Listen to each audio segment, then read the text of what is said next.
Eh, mana saya lihat ya. Oh, ini cukup ini.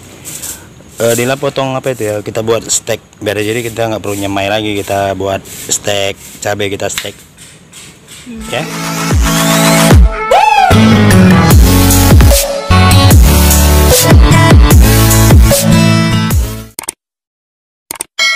Ini kita buat steak cabai rawit. Tunggu ini asal potong. Wih, tapi sayang udah berbunga, tapi nggak apa-apa, ini dipotong segini, mana segini.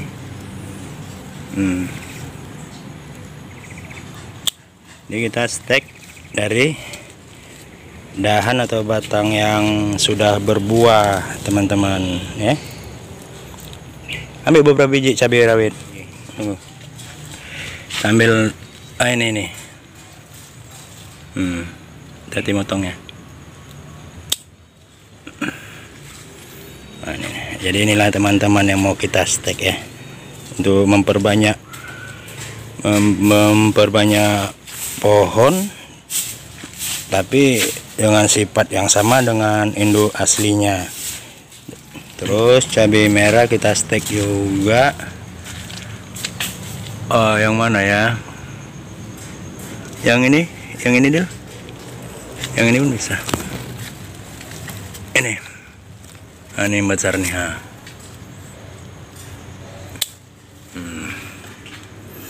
Sayang sebenarnya sih ada buahnya.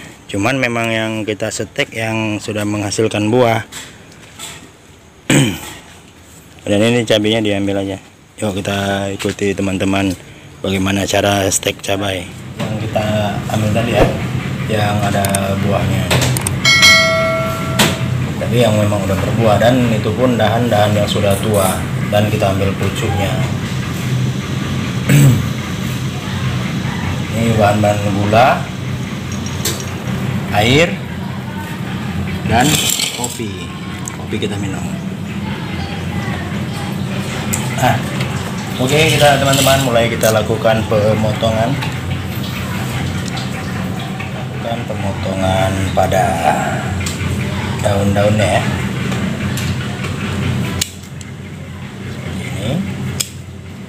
Seperti ini.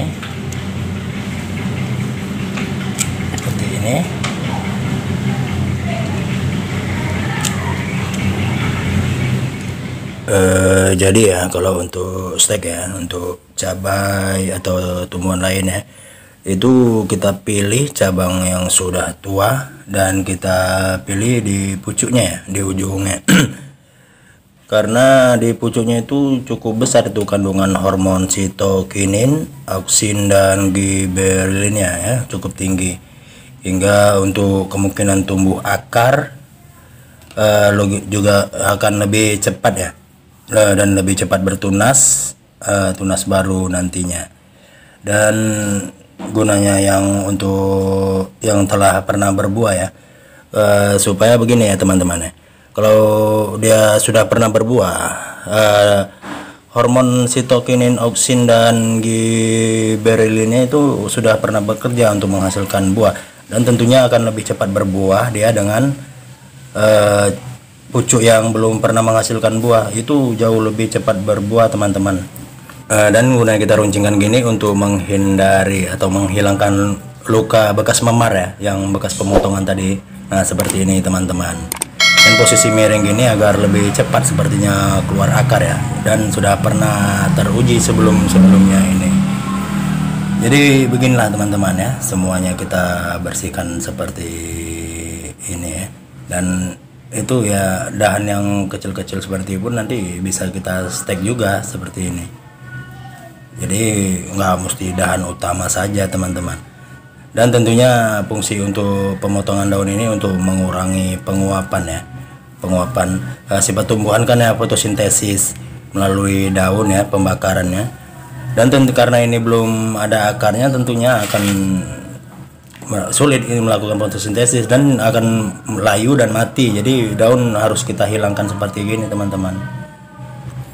Saya sampaikan juga kepada teman-teman ya, saat terbaik untuk melakukan steak pada tanaman itu pagi hari, dan sangat lebih baik lagi sore hari seperti ini kan. Ini udah jam setengah 6 nih, jam 5 tadi kita potong untuk menghindari layu ya, kelayuan pada tanaman. Nah, seperti ini teman-teman hasil yang sudah dipotong semua.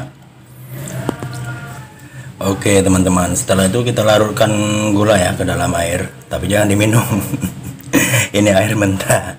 Ini untuk merendam steak tadi ya, calon steak tadi ke dalam gelas selama 12 jam teman-teman. Jadi besok pagi mulai kita lakukan pemindah tanaman. Setelah itu steak kita masukkan ke dalam larutan gula ini.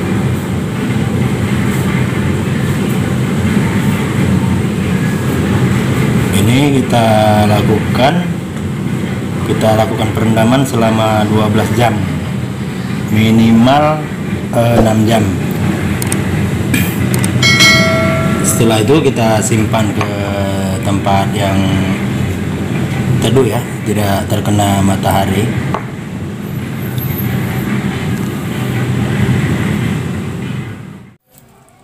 Nah, setelah kita inapkan satu malaman, pagi ini kita lakukan pemindah tanaman teman-teman ke media tanah ya, di polybag ini. Media tanah ini campuran sekam ya, sekam bakar, ini sekam biasa juga bisa, kayak seperti ini, dan pupuk kandang dengan perbandingan 1:1:1. Lalu kita gunakan bawang merah ya teman-teman ya.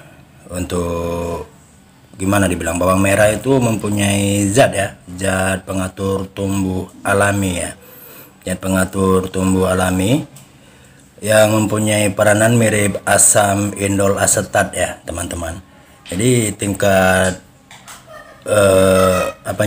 tingkat keberhasilannya sudah teruji ya, 90% gitu. Gimana ya, dia mirip asam indol asetat untuk pengatur tumbuh alami pada steak teman-teman. Kita oles-oles aja sebenarnya di blender atau perasan air bawang gitu, cuman sama kita cocol-cocol ini aja kan, keluar air bawang itu ya. Dia sejenis asam indol asetat, itu bagus sekali untuk steak teman-teman. Jadi kita tidak menggunakan bubuk penumbuh akar ya. Memang ada juga sih dijual di toko pertanian bubuk penumbuh akar untuk steak, cuman kita gunakan bawang aja karena bawang juga mempunyai pengatur tumbuh alaminya ya, sejenis asam indol asetat. Nah, setelah beberapa menit kita keringkan, setelah kering langsung aja kita tanamkan teman-teman, seperti ke media tanah ini, seperti begini ya teman-teman ya. Kita masukkan ke dalam ini, mesti kita padat-padatkan karena sangat rentan ini nanti akarnya ini. Jadi harus kita padat-padatkan seperti ini. Itu fungsinya nanti tidak goyang seperti ini dia, karena nanti tumbuh akar baru. Kalau goyang dia tersentuh atau apa, nanti putus kan, mengganggu pertumbuhannya teman-teman. Jadi kalau kita padat-padatkan seperti ini, itu tanah ya, media tanah itu kuat menghimpit batang steak tadi ya, jadi tidak goyang-goyang tersentuh. Nanti entah ada kita punya binatang ternak seperti kucing senggol ya, cium-ciumnya goyang-goyang nanti. Jadi memang mesti dipadat-padatkan, jadi tanah itu padat melekat ke yang kita sayat tadi ya, kita sayat miring tadi, jadi menghimpit rekat, jadi terpancinglah akar keluar. Kalau nggak kita padat-padatkan nanti seperti begini teman-teman, itu terlalu ranggang itu nanti di bawah ke batang steak. Jadi tanah tadi tidak mengikat atau tidak menghimpit atau gimana sejenis itulah. Setelah itu kita basahi ya. Memang ini agak susah air turun ke bawah karena sudah kita padat-padatkan. Cuman ya kita padat-padatkan pun ya nggak seperti tanah liat gitu juga sih.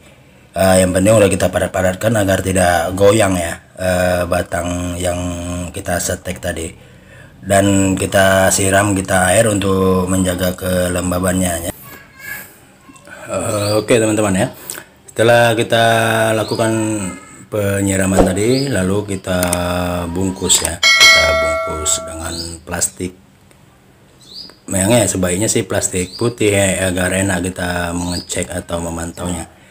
Ini gunanya dibungkus teman-teman, untuk menghindari satu ya, untuk mengurangi penguapan terhadap dari daun tadi itu ya.